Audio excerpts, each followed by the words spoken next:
On today's TalkCulotta, Mark Ingram, a little bio of the one, the only Fletcher Mackel, Wdsu sports anchor. Jim Mora, Lance Moore, Saints versus Bucks, our picks of the week. And if we have time, a little Paint the Corners baseball talk. Paint the Corners brought to us by Helm Paint, the official paint and decorating center of TalkCulotta. This Fletcher Mackel interview is brought to you by Helm Paint. Helm Paint and Decorating provides quality paint, paint supplies, and equipment for residential jobs, commercial jobs, and interior designers. They opened its first paint store in 1970 on Earhart Boulevard in New Orleans. That's more than 50 years in the paint industry, more than 50 years of steering people in the right direction. And now with 6 metro locations, a 7th home store is coming soon to Gretna. They not only bring quality and personal values, but they also bring great pricing to the table. A gallon of Benjamin Moore paint starts at just $24. And just know, it's not a concern for you if you have a couple scratched walls, y'all. Helm Paint's right around the corner. I don't even know another place to buy paint. I don't have any interior designers in my phone. Why? Because I just call 504-861-8179, or I visit helmpaint.com. That's HELM paint.com, the official paint and decorating center of TalkCulotta. You say yeah, Fletch. I say helm yeah. Okay, that's how we do it here at TalkCulotta. Ladies and gentlemen, we are joined live from the Saints facility, the Saints and Pelicans facility on Airline Drive. We are joined live by not Travers, okay? This is Fletcher Mackel, ladies and gentlemen. How you doing, Fletch?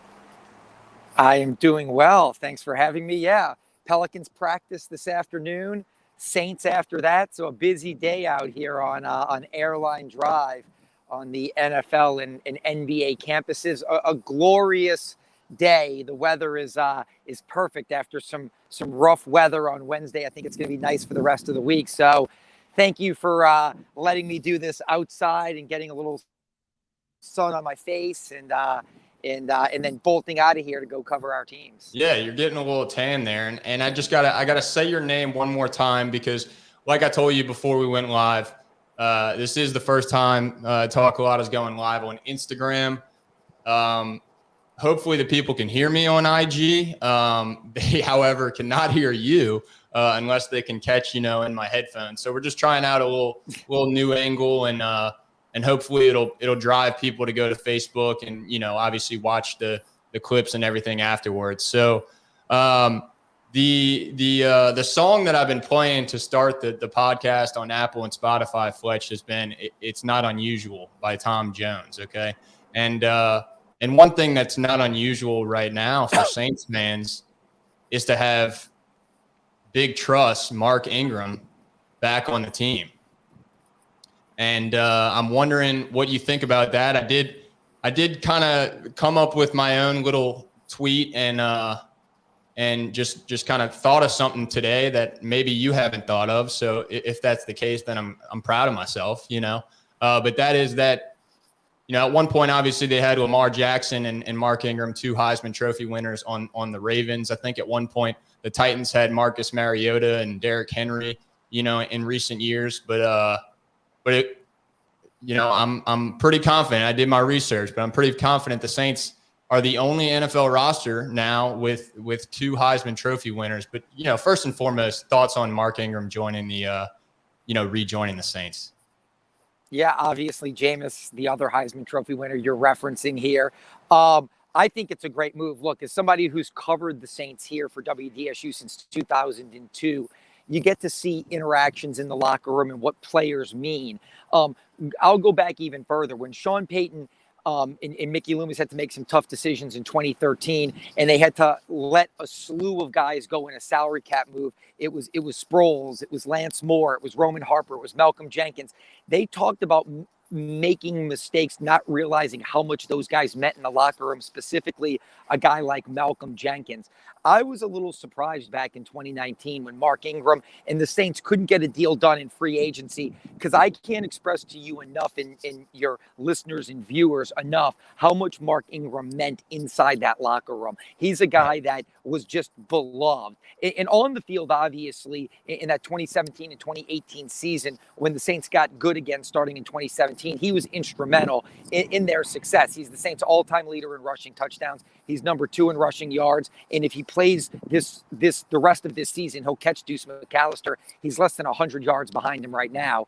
But he was a driving force, a culture guy that was always had energy, always positive. The young players look to him as a veteran leader. So I think it's great to have him back. Look, I certainly don't think he's the player he once was, but now that Kamara is that alpha, the one-man wrecking ball, I just don't know if you need to have Mark Ingram be the guy he once was. I think he'll be fine as a backup player, and what he will provide from an energy and leadership standpoint, I think is pretty tremendous. No doubt, no doubt. And just so you know, when I just put you on the screen, I'm not gone. I'm just emphasizing you and centering you on the screen.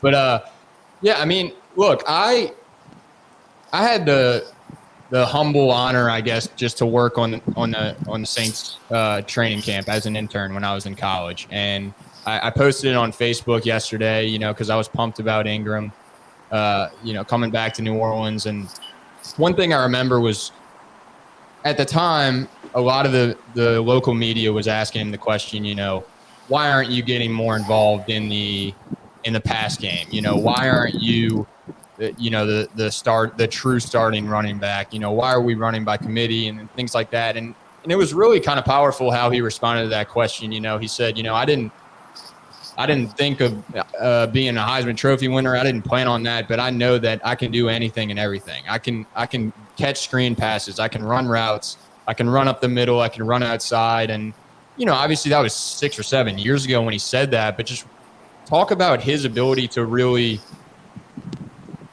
play in any type of offense, any type of strategy that Sean Payton throws at him. Mark Ingram is capable of doing just about anything.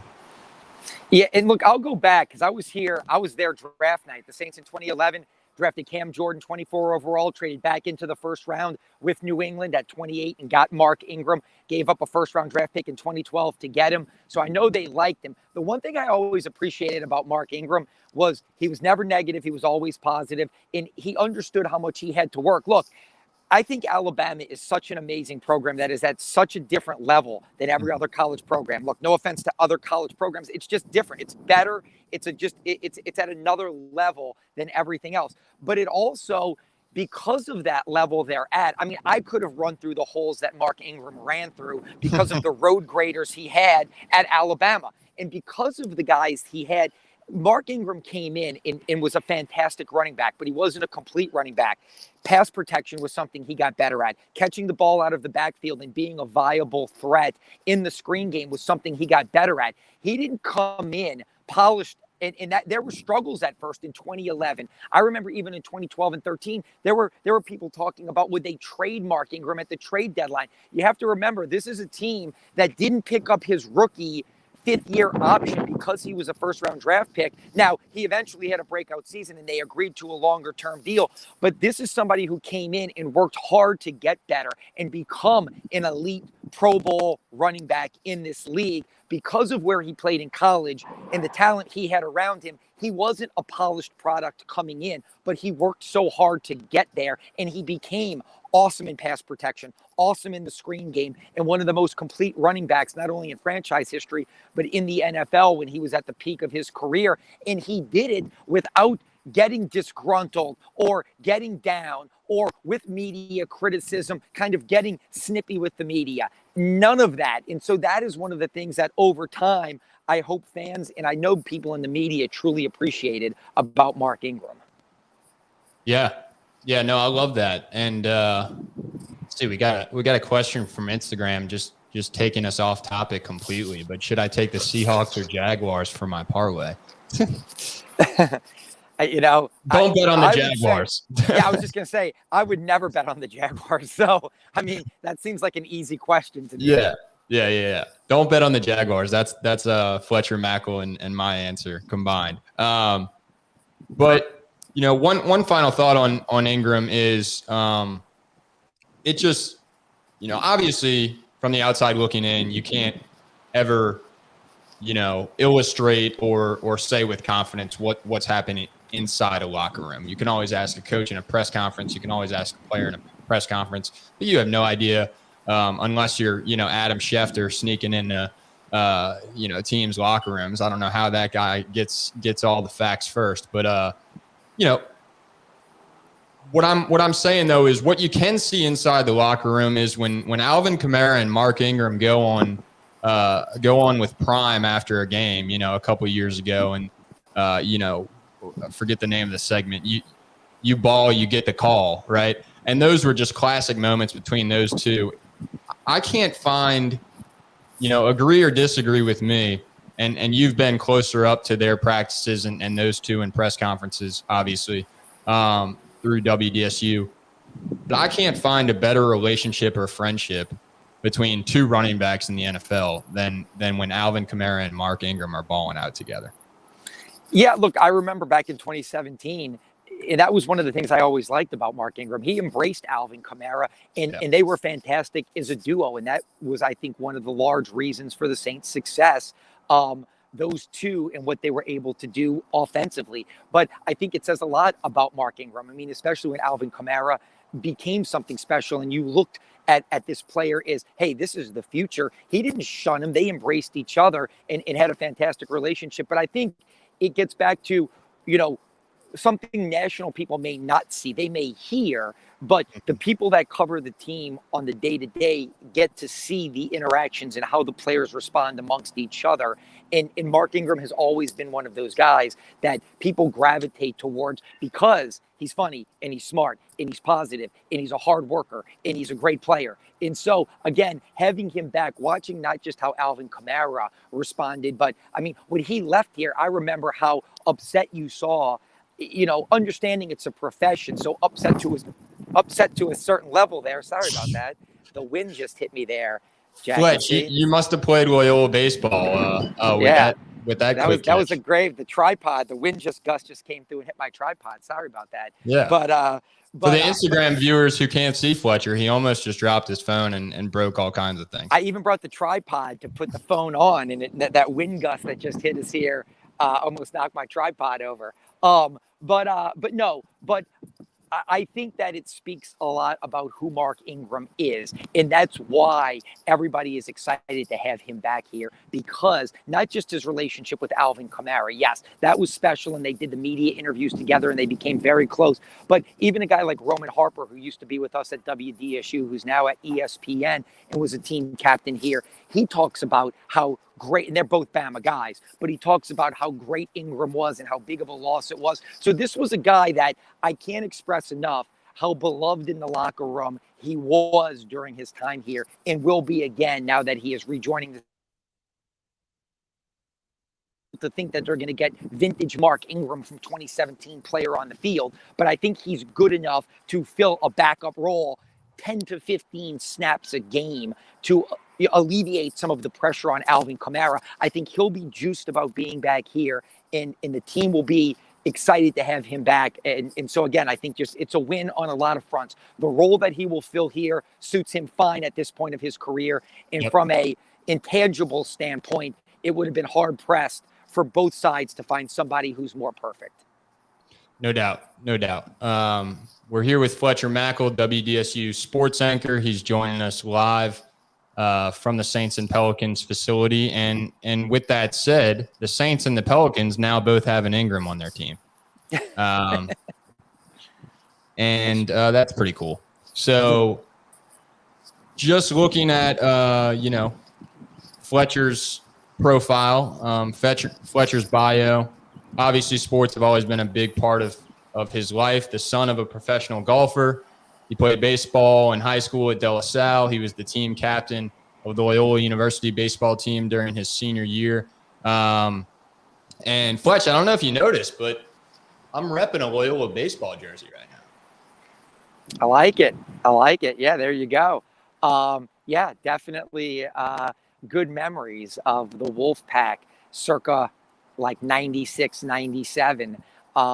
So yeah, no, it was a good time. Like I said, my brother and I were at De La Salle. Then we went and played a couple of years of baseball for Joe Sherman at Delgado, and then finished our college careers and graduated from Loyola. So a lot of good coaches along the way. You know, Don Morrow was a funny, good man who I'm still friends with to this day at Loyola. And Joe Sherman's an institution, one of the greatest college coaches around. Won more than 1,000 games at Delgado. So really good people. I still try to play in an over 35 baseball league now. And on Mondays when I can't get out of bed, I wonder, why do I do that to myself on Sundays? But I still do enjoy getting out there and trying to pitch a few innings every week.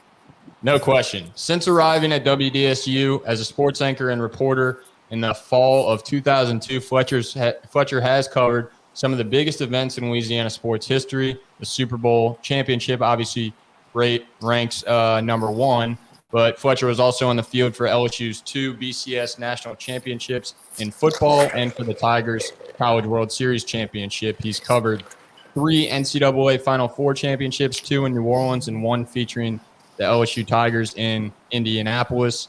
And reading from your bio, Fletcher, it says that you're most proud of the Saints on 6 shows featuring none other than our favorite coach here at Blue Crew Media, Jim Mora, and also now as a co-host, obviously Sharif Ishak, but also legendary Saints Super Bowl champion Lance Moore. Is that what you're most proud of, being alongside those two? There are a lot, look, everybody here, if you grew up, I think, look, people that grew up here bleed black and gold and have like an insatiable appetite for Saints coverage. So it's a lot of fun. We started with Jim Mora after the Super Bowl season. So he's now been with us for 11 seasons, which is kind of hard for me to comprehend at this point, that it's been 11 years since he kind of came on board. But he's been fantastic. I mean, talk about bringing tremendous credibility and insight. And people here really love him. I mean, look, we did a 50th anniversary special for the New Orleans Saints back during the 2016 season when the Saints celebrated their 50th anniversary. And when you go back before Jim Mora and Jim Finks got here in 1985, the Saints had been around for 19 seasons. They'd had 9 head coaches, no winning seasons. They'd hired an astronaut at one point as general manager. No football background, but he was a national hero. And going to the moon was obviously something that was, a huge deal in the late 60s and early 70s. Right. So what this organization did before Jim Mora and Jim Finks got here was laughable. And so I think, those two coming in and righting the ship, so to say, and providing the first glimpses of positivity and playoffs and winning here was huge. And so Jim Mora, even now that he's been gone from being the Saints head coach for 25 years, people still remember what he did here, and I think that's just tremendous. And so the credibility that he's provided and brought to WDSU is really great. And then Lance Moore is with us now, and he's fantastic, amazing. I covered him when he was a player here. Awesome human being, great insight, smart football guy. But we've had a really good run of players. Prior to Lance, it was Roman Harper, who's now at ESPN. He was awesome. Prior to Roman, it was Jabari Greer, who did a great job. Prior to Jabari, it was Scott Fujita, who I'm still good friends with and was great. So we've had a nice run of players that have rolled through, but Jim Moore has been that constant with us, and he's been fantastic. No doubt. And, I wonder, just from working with those two, I wonder how many times have you and Sharif gotten on Jim Mora's nerves, or have y'all ever gotten in just like a off-air debate with Jim, or an off-air? Are there any inside jokes between either of the four of y'all, honestly, but especially with Jim and Lance? Yeah, I'll say this. Sharif tries to prod at him a little bit more because he is colorful and he is opinionated and he is animated. But I think he now knows. Sharif has now been with us since 2013. So he's been with Jim now going on 8 years. I think, it's like a pitcher that now is telegraphing the curveball is coming and the batter can read it. At first, it was easy knowing that there were certain things that you could hit Jim with that he didn't like. And you knew if you asked him, like he hated whenever anybody would say, oh, Breeze dinks and dunks. He hates the term dink and dunk. So if Sharif would ask him, hey, Jim, this was one of those games where Breeze was dinking and dunking, it literally, it sent his blood pressure skyrocketing and got him. But now I think. Well, if I ever get Jim Moore on the show, I have to use that phrase and just see how he reacts. Yeah, and so, but there's certain things now that I think Sharif will telegraph it, and Jim doesn't take the bait anymore. But there's still certain things that, that's what's good about live TV. There's still moments we can have where, like, it's unscripted and it's unfiltered and it's real, and that's what makes the best live TV sometimes during our coverage. Like just recently, we were doing post game for the Jacksonville. I was in Jacksonville. Jim he's retired now and he lives in California. And so we were doing a Zoom post game talking about the Saints in the Green Bay game in Jacksonville. And I said, Jim predicted the Saints to go 11-6. I predicted them to go 6-11. And I said, can you believe that? And he started laughing and kind of capping on me a little bit, but it was really a good moment, and it turned into something really funny because it was live and it was in the moment of him laughing at me and of us kind of making fun of the fact that I predicted them to go 6-11, which is going to be way off the mark, by the way, and they just go out there and thump the Green Bay Packers. So there's moments now that I think we all know each other well enough after 11 seasons that at first we were feeling each other out, the first few years of doing this, but now it's hard to get something like you would know if you're good friends with somebody and you work with somebody enough, what they like, what they dislike, which buttons to push, when to back off. And we have kind of found a comfort zone with that. So now anything that happens, it's truly just unprompted and it's us in the course of discussion. And sure, there are still things, football wise, life wise, that we will talk about that we know that may get somebody going, but we don't do it intentionally. It's just in the course of kind of like an organic conversation that we're having on live TV. Yeah. 6-11 definitely wasn't your proudest moment. But I'm glad you said unfiltered because, and I promise you, Fletch, this is the last time I'm going to play this on my show. And this is the last time for any listeners who have heard us post on this TalkCulotta or on Boo Crew Media, but I just have to do it. It's just too good. Here we go.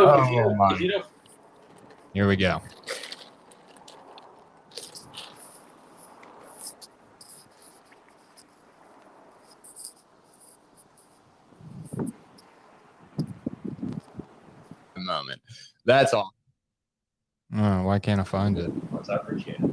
I'm blowing it. That's okay.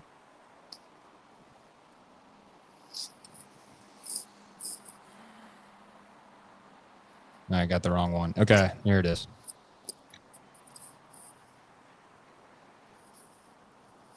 Sharif and Coach Jim Moore, the later it gets, the less patient Coach gets with Fletcher and Sharif, guys. Scott just said the later it gets, Jim, the less patient you get with us. Is that true? Who said that? Scott. Bullshit. So, Fletcher, you had one of the greatest reactions on live TV in that moment. Just tell us how you transition out of something like that, and has anything like that? Obviously, that's the one that made it to Barstool Sports. That's the one that we can share on social media, and obviously people know it happens for and it's not the first time Jim Moore has said something out of the norm in press conference as coaches. Obviously has great lines, but is that the first time you've kind of had to transition out of something, and is there ever something similar on live TV that has happened like that? Well, so obviously we know like on regular mainstream television, there's certain words you can't use. And that's one of those words you can't use on live TV. So I am very involved with our Saints coverage, and I enjoy doing it, and I love being a part of it, and I love the fact that the station gives me the responsibility to be a huge part of it. So I am kind of the person out there when we do these broadcasts leading the coverage, so to say, or, you know, like kind of listening to the producer in my ear and dealing with the people out there and the crew. And so it's one of those things where you know you can't say when you've been in this business long enough. I know your podcast is different. That's why you can play that. But on mainstream network television, we can't, you know, you receive fines if you say words like that on television. So people know that's just a huge no-no. You know, people have been fired for saying that on television. Things have, you know, there are consequences for that. And so my reaction was when it happened, it just caught me so off guard. I think it was kind of like I tried to jump on the grenade or jump on, you know, and push it back in. And it just caught me so off guard because I wasn't expecting it. And I can tell you what happened. So here's the thing. So Jim Mora is 86 years old now. And he's in great health, still sharp as a tack, still plays golf all the time, works out all the time, but he does wear hearing aids. And so normally we have headsets like, you know, the old school headsets that you put on. But for that show in Minneapolis, we had to wear the earpieces. Well, he can't wear the traditional IFB because of his hearing aids. So we said, no problem. We'll just cue you and let you know, which is not necessarily the perfect way to go because you're on live television with somebody who can't hear the producer saying, stand by, 30 seconds, wrap, we're coming to you live. And he also can't hear the interaction in the crosstalk with the anchors. So we knew that there was, you know, the possibility that he may not be able to hear some things. You hope that we can kind of say stand by and kind of, you know, all work together. It didn't work out that way. But nonetheless, it was one of those moments that he didn't realize he was on live TV. I think it surprised everybody that he said a curse word on live TV. But you're right, it did go viral. And we did, our TV station self-reported and made sure that we followed the proper protocols.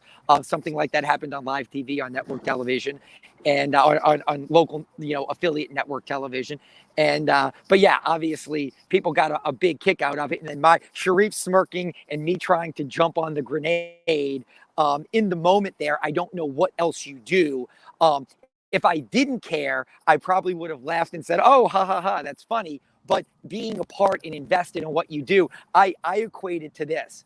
It's like the quarterback taking the snap and seeing the fumble for the running back, like pitching it to the running back and seeing the running back about to get crushed and seeing the fumble and trying to jump on it. That's what I tried to do. If I didn't care, I would have been like, whoa, I'm not jumping in the scrum to save that. So somebody asked me one time, why were you like so into it, trying to shush it and put it back? And I go, well, because I'm invested in what we do. And I know that that's one of the things you can't do.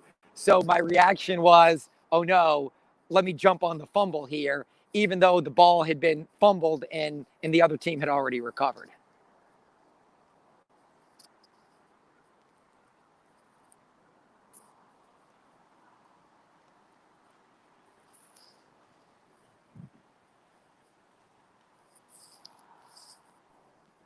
Fletch, can you hear me? Hang on.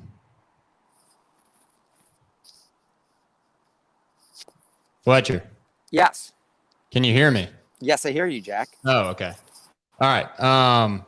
So let's talk about the Saints and the Buccaneers. Obviously, the defending Super Bowl champs. Tom Brady just setting all kinds of records and defeating Father Time as we know it. What needs to happen, at least on the Saints' defensive end, in your opinion, to have a chance against the Bucs? Wow, I mean, that's a great question. I think they have to continue generating pressure on Brady like they did last year in that game in November. So it was good. I think the Saints had 5 sacks. They came in with 8 for the Seattle game. They were last in the league. They've been generating pressure, but the sacks hadn't been there. So I think creating pressure, and I think you're going to see these cornerbacks tested. I mean, Marshawn Lattimore may have to play one of the games of his career because, look, Dennis Allen generates pressure. He puts his defensive backs in one-on-one coverage. Tom Brady has excelled this year when defenses go one-on-one coverage. He's eaten them alive. So I think this is truly going to be the Saints' biggest challenge. And we'll see. David Onyemata coming back, I think, is huge. I certainly think if they can continue to generate Marcus Davenport being healthy, Demario Davis playing at a level that is just otherworldly right now. So yeah, but I think that those DBs are going to be tested as well in one-on-one coverage. So it's going to be a challenge because you're right. I would say Brady is maybe the MVP of the league, if not one of the top 3. And yeah, 44 years old. It's crazy. But we're gonna go through picks for week 8 here, and we're gonna go in order, but we are gonna start with the Saints and then go to the Thursday night game. If you had to make a pick. Now, I'll give you a chance as well to pick the winner, but also to pick the spread. And so let me just double check on the spread here. But give me your thoughts if you had to make a pick who you're taking. Saints Bucks. Yeah. I'm going to – if I had to pick it straight up. You can take a pass if you want to. No. I mean, I don't mind. I don't run from opinions. If I had to pick straight up, I'd probably pick the Bucks because I think what they've done since the end of last year is unbelievable. If I get the points in the spread, I'll probably take the Saints. It's plus 5.5. So yeah, that's what I mean. I'd probably take the Saints in the points. But if I had to just pick a winner straight up in like a survivor deal, I'd probably tell you I think the Bucks are going to win. Yeah, and honestly, look, I mean, I'm okay with. Obviously I want the Saints to win every game that I turn on the TV and watch, right? But and as a reporter, obviously it's easier to talk positively after a game, and it's obviously you grew up being a Saints fan. But I'm okay with the Saints losing to the I personally want us to go 1-1, and that's because obviously what happened last year, right? We beat them twice during the regular season, and then we lose to them in the playoffs. And I don't know, there's something about losing to the Buccaneers during the regular season and beating them, whether it's the first game we win or the second game we win, that I like because then we have film on the game that we lost. Do you think that can be an advantage at all that we that we have a lot of plays to look at and say, okay, we could correct this. This is where they beat us in this game. I don't ever think that it's good to lose games. Like, I think it was good the Saints beat the Bucs twice last year. Yeah. And so, like, I don't look at it and say it would have been better if they'd have lost one of those games because it would have helped them win the playoff game. The Bucs just got hot. After the Saints thumped them in November, they won 8 straight, and they figured it out, and they got hot. So I don't want the Saints to go 1-1 against the Bucs. I'd like the Saints to go 2-0 against the Bucs and win the division. I don't think there's any benefit from losing a game to a team looking down the road because I think a lot of that is just – like made up media stuff of, beating a team 3 times is hard. It is hard, but the Saints did it in 2017 against the Carolina Panthers. The Bucs just got red hot at the end of the season and in the playoffs. That does do I think if the Saints would have lost to the Bucs in week 1 last year, it would have helped them at some point? No, I don't think so. So I want the Saints to win both of these games. I just think the Bucs are a really good team and it's going to be hard and they're playing great football right now. Certainly would like to see the Saints win on Sunday. I'd like to see the Saints go there in December and beat the Buccaneers. But I don't think, splitting with them is better if they have to face them in the playoff. My mindset is not, I don't think that means anything to anyone. And maybe, and I don't want to tell you how to do your podcast here, but maybe we could do some rapid fire because unfortunately I think they're taking us back to Pelicans practice in a couple of minutes. No. I'm actually we're going to run through the games and then I'll save some rapid fire questions for the next time we get you on. All right. Fletch, I think we lost you. This guy just, he says, let's go to rapid fire questions and we're about to do that. And then he just leaves. Fletch, you still there?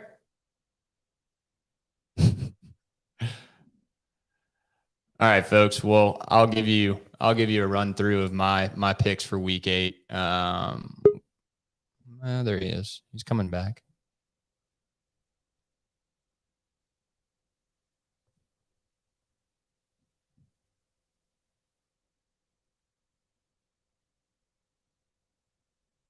Feel free to comment if you have a question for Fletcher. We got about 10 more minutes here.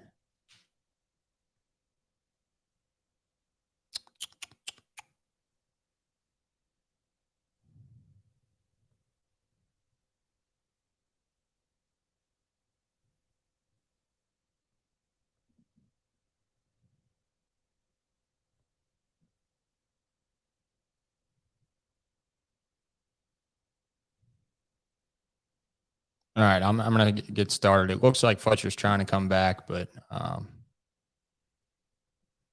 Cox internet stinks. So tonight we have the Packers versus the Cardinals. Green Bay travels to Arizona, and the Cardinals have 6.5 points. I'm taking Green Bay not only to win the game, but to cover the spread. It's about time the Cardinals take a loss. Just my personal opinion. Take it or leave it. And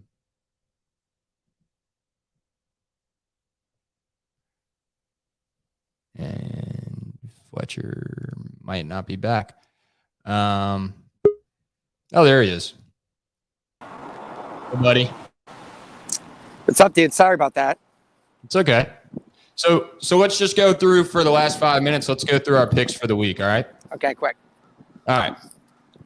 Packers, Cardinals. I just said that I'm taking the Packers to win. It's about time the Cardinals take a loss. What's your thoughts? Yeah, I agree. I think it's going to be a really good game. I think that the Cardinals are really good, but I think that at some point they're not going to go 12-0, 13-0 to open the season, even 10-0. I think that that first L comes tonight.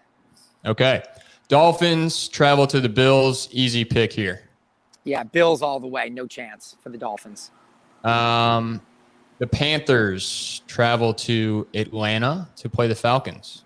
I'm going to go with Atlanta. I mean, Carolina's been so bad, 4 straight losses. I think Atlanta has more talent than people give them credit for. So Atlanta all the way, and it pains me to say Atlanta all the way, but Atlanta all the way. All right, yeah, I agree. I mean, obviously they're in the NFC South, the Panthers, but I love watching Christian McCaffrey play football, and the fact that they don't have him it's just, I mean, yeah, it's not going to work out for them unless they get their star running back.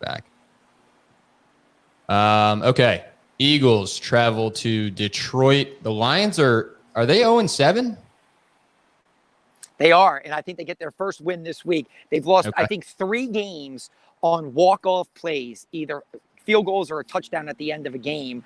And so I like Dan Campbell a lot when he was here. I like Dan Campbell a lot too. Yeah. I don't think they're great, and I don't think Jared Goff's their future, but I think they get win number 1 this week against Philly. Okay. The Titans travel to Indianapolis to take on the Colts. Easy pick. That's a tough one. You think that's an easy pick? I don't think that's.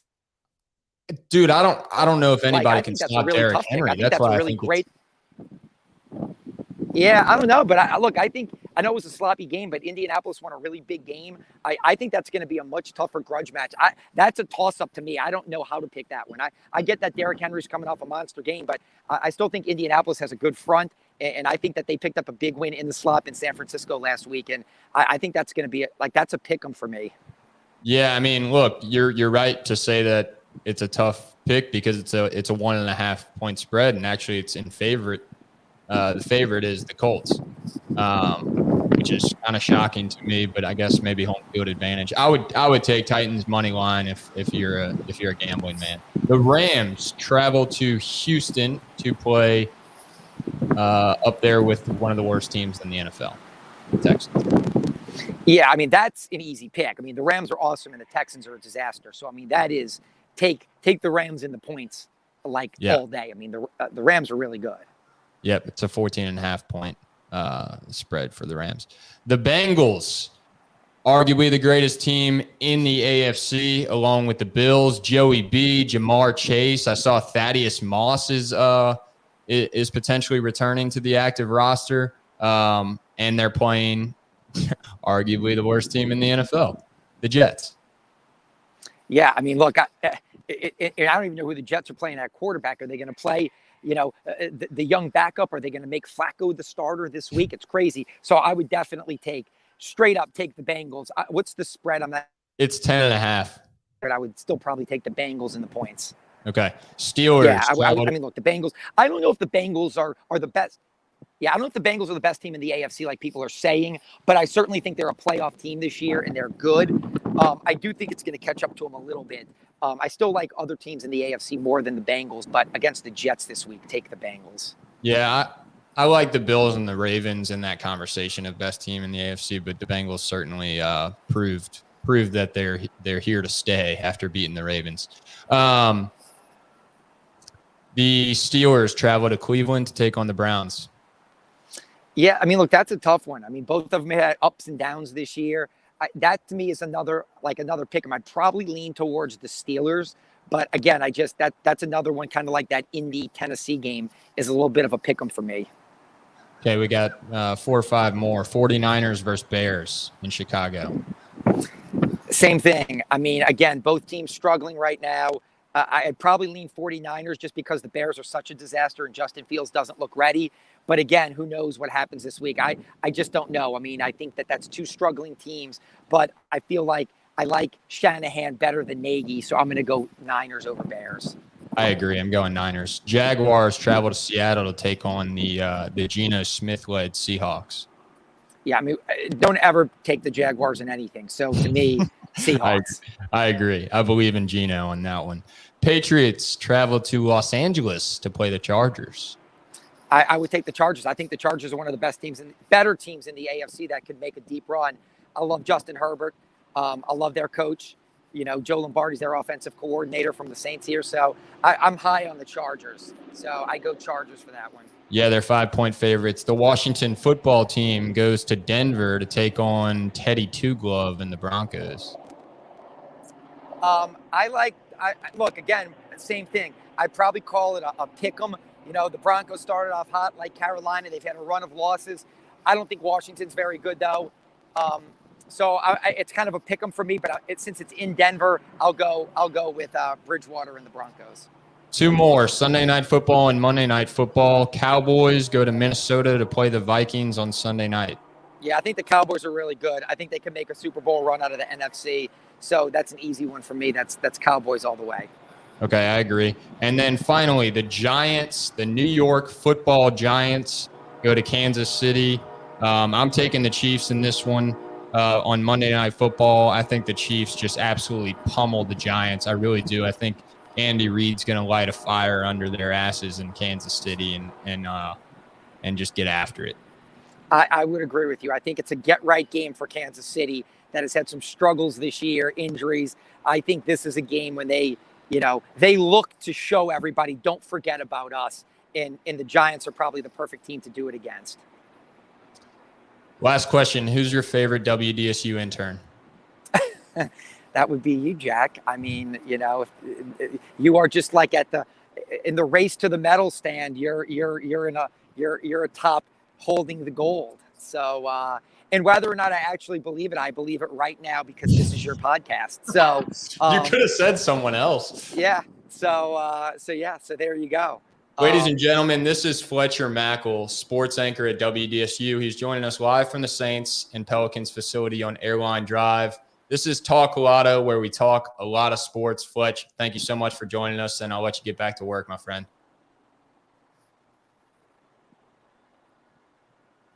Fletcher.